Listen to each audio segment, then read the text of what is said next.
Hey everybody. I said I was going to do this video a couple of weeks ago after we all learned that Jermaine passed away, and I'm just getting a chance to do it. So I kind of see some things that's still going on in the, I'm not gonna call it a church, but in a religion that I used to be a part of, and I want to just share my story for anybody who is searching online, anybody who's trying to figure out the truth, trying to figure out what's going on. I just want to share my experiences to help you learn more about the truth.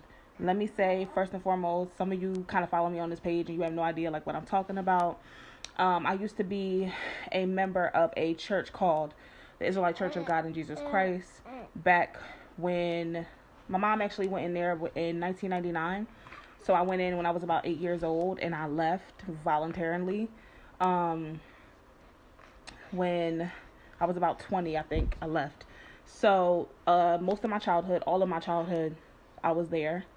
And during that time frame that I was there, my stepfather, my dad at the time, was a apostle, meaning he was one of the leaders of the church. So I just want to share my story, parts of it. I'm not going to get into like all of the details because it's a lot. Obviously, you know, I don't know, 18 years or something like that is a lot to tell, but I could just tell parts of my experience that will help those of you looking for some answers. And let me say this first and foremost. I have, before anybody starts to try to slander or create a story or tell you what happened, some of you guys know me as Cena. Some of you guys know me as Benathia Sha'ala. That was my Hebrew name when I was there. I still go by that Hebrew name. I have no personal reason to talk bad or put down. Stop, Tobias.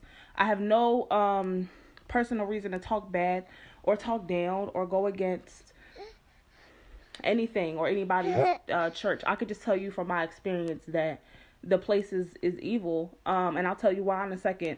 The only reason I'm doing this is because, like I said, I know a lot of women and a lot of men are trying to figure out answers and find out what's going on. So here's my experiences. Here's 3 things I can tell you for certain. Either they're still going on now or they were going on when I was there. And somebody should put a stop to it. And it was just wrong. And I had a perspective of how things were happening behind the scenes that the average or that the everyday church member, I guess you could say, didn't have, because my stepdad was, like I said, one of the leaders. So I saw a lot of things like in closed rooms. I saw a lot of things behind closed doors. I know what was happening on a larger scale because of the position my family was in. We went to the Philly church. A lot of y'all know my mom. You know, my stepdad was Apostle Raawban was my dad. Was. We don't talk now. I have not talked to him in years. I don't acknowledge him. He doesn't acknowledge me. A lot of my experience when I was there, to be honest, the first and foremost thing I can remember telling you guys is that as a young girl, like from, I don't know, 10, 11, 12, I'll say it really started getting, I'll say really 12 was when it really started. Like 11, 12 for me. Conversations of marrying me off became very serious. I remember several different people having meetings with my stepdad, and my stepdad coming home and telling my mom what he was going to do. He didn't ask her. Of marrying me off to much older men, 40 years old, 50 years old, and above. And I can tell you from experience, a lot of the young girls I was personal friends with, girls I spent the summers at their house. Like we went to events together. We hung out. We were closest of friends. A lot of them girls got, swift and whisked away as young girls by older men. That was a major thing that was going on in there, is, marrying off these young girls. It was very hard on me because at 12 years old, I should be thinking about middle school. I should be thinking about stuff that, little kids do. But hey, I was doing a lot. Come on. Just come around. I'm not going to be that long, babe. I should have been thinking about, like, things that girls think about in middle school. But instead, it's probably me to be a wife. So, a lot of you guys were there for that ceremony with the holy women. Weren't they like 12, 13? And what happened to them? Has anybody, looked into that? I saw a picture of them not too long ago. And weren't they married off to Jermaine? Like, what happened to them? This is a recurring theme in there. And a lot of people are at risk. I'll go downstairs so you can get dressed. Is it okay? Okay. A lot of young girls are at risk in there because I can just tell you personally that there were numerous conversations about me getting married to old ass men when I was 12 years old, 13 years old. I was getting told that I needed to change my body. I needed to change how I looked because no man was going to want to be with me if I wasn't a certain fit or a certain size. 13 years old. Most girls in middle school should have been thinking about school and, dance camp and stuff like that. Me, I was getting told that I needed to get ready to be a wife. And a lot of my friends were too. So, yeah, that definitely goes on in there. I'm trying to get better light. I had to come downstairs. A lot of that definitely goes on in there. It happened to me repeatedly. I had to go to a lot of therapy once I got older because I had this thing where I didn't believe that anybody would love me, anybody would care for me. I didn't really know like how to even care for myself because I was so body shamed so young, and being pressured into being married because I was in that place. So I could tell you so many stories about girls I was friends with that, the same thing happened to them, and from like 12 to like 18, 19, that's all you hear, and that's all you're getting taught is how you need to be married and how many babies you need to be having, to whatever brother is quote unquote courting you.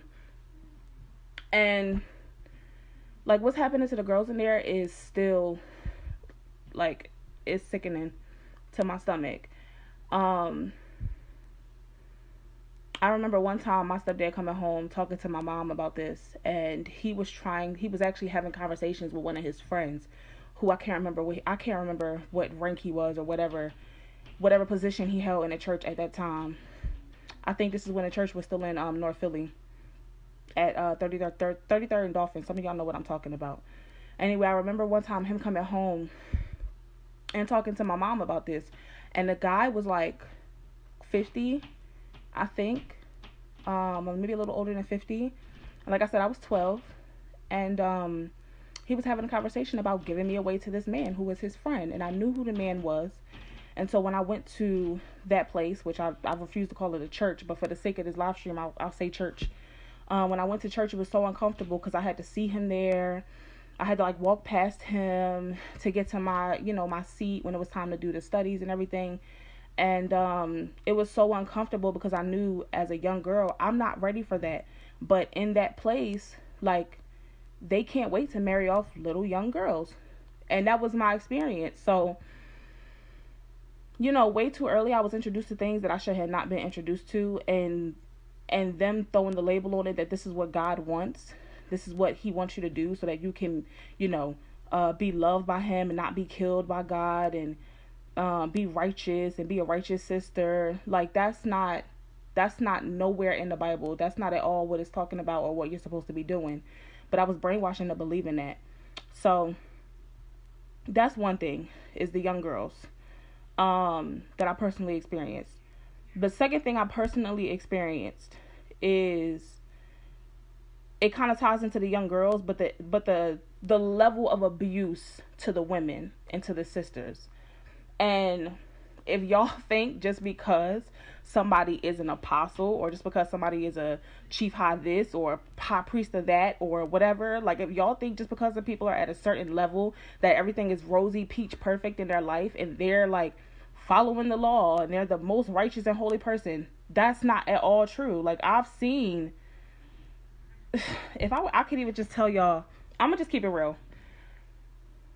My personal experience with how the women got treated goes beyond what anybody would ever believe if I told you the whole story. Like, I lived being an apostle's daughter and my mom being used beyond belief. Like, I lived going to that church and being watching, you know, my family or my stepfather be praised and everybody thinking he's so amazing and so this and so that. I'm not bashing him, I'm just telling y'all my story.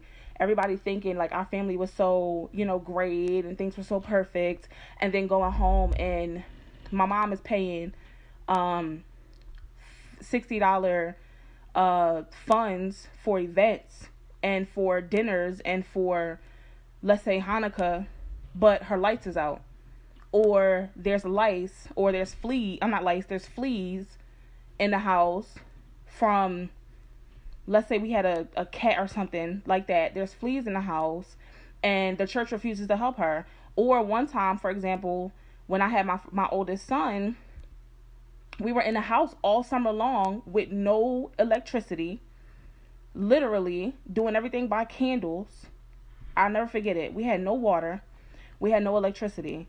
We were using whole gallons of water to flush our toilets because our water was not on. And I was pregnant.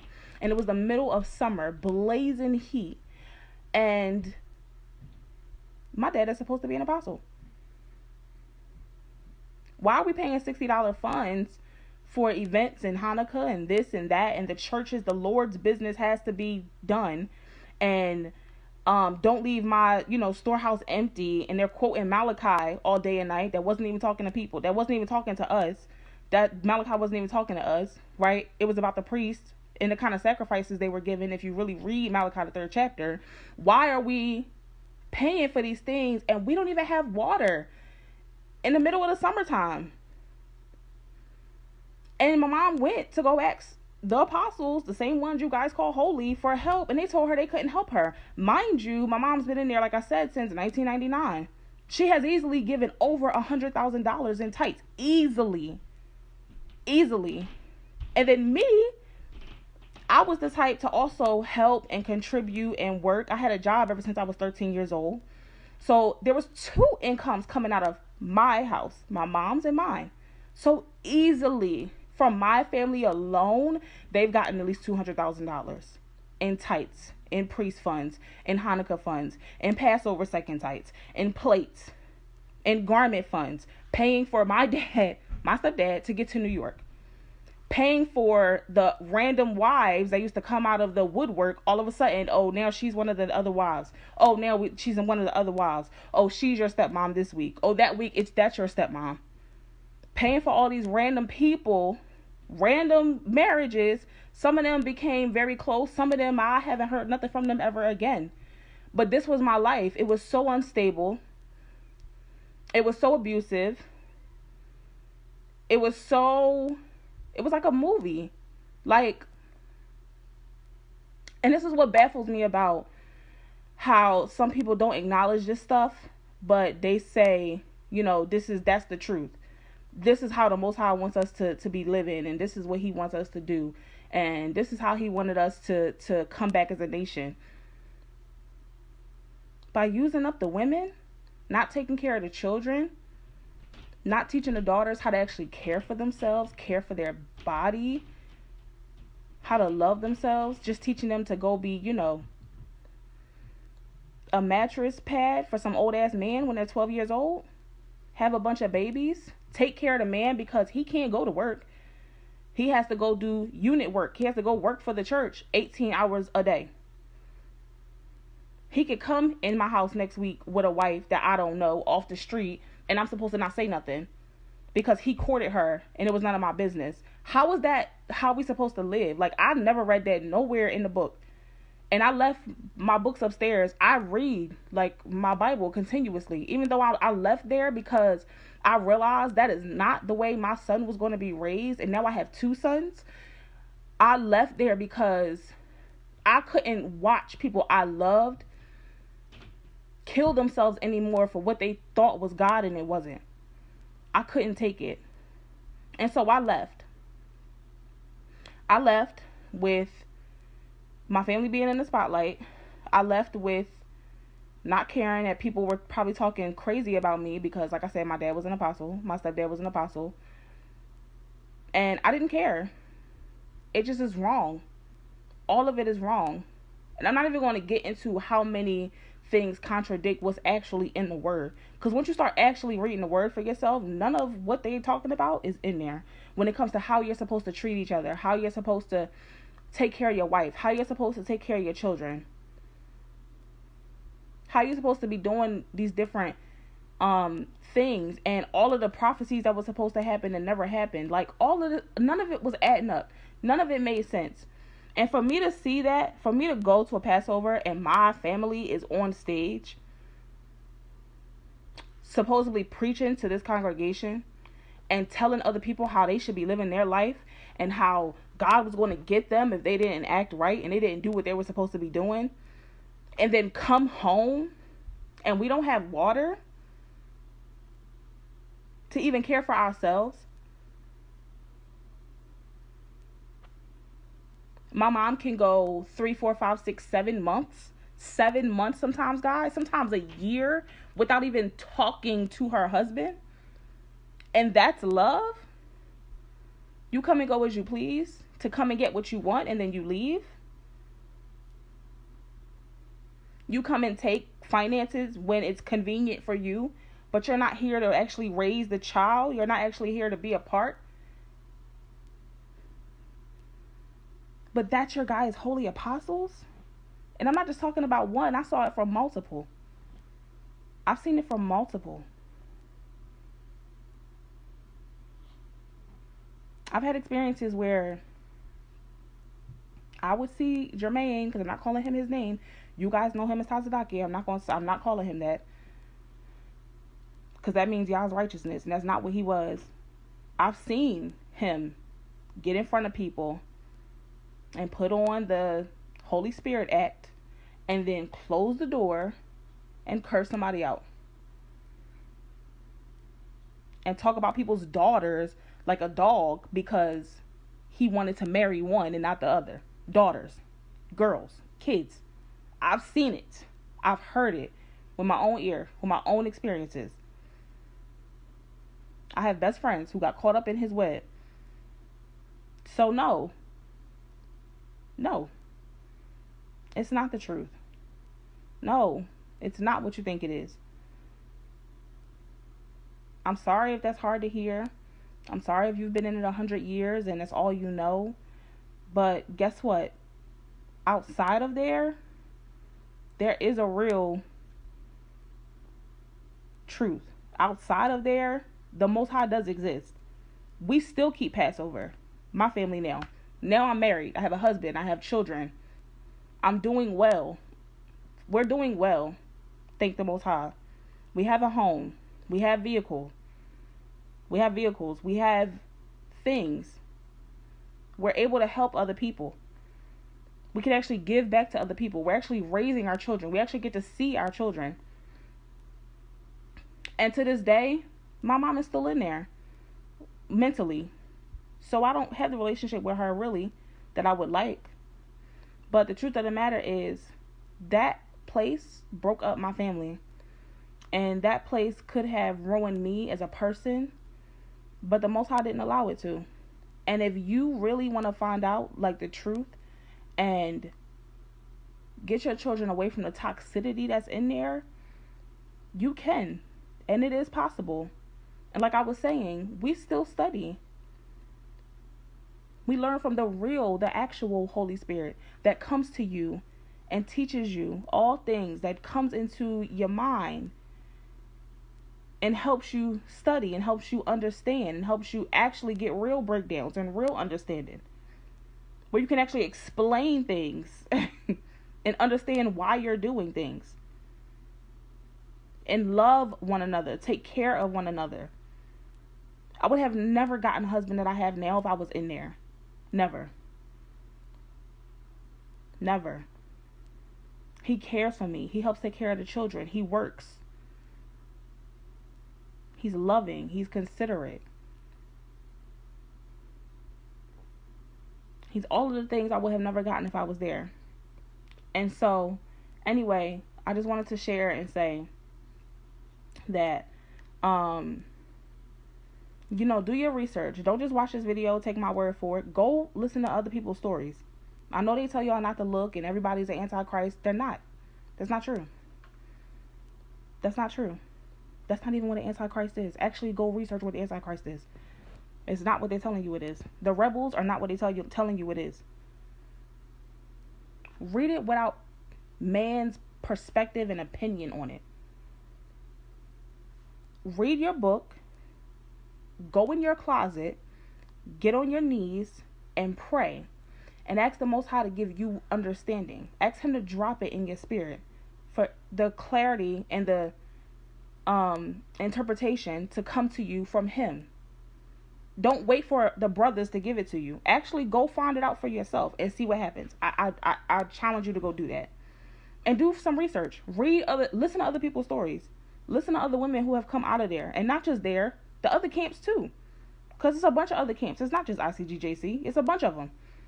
And go listen to if the stories is not similar. Go listen to how the sisters get treated at the other places. I was going to name it, but go listen to how the sisters get treated at IUIC.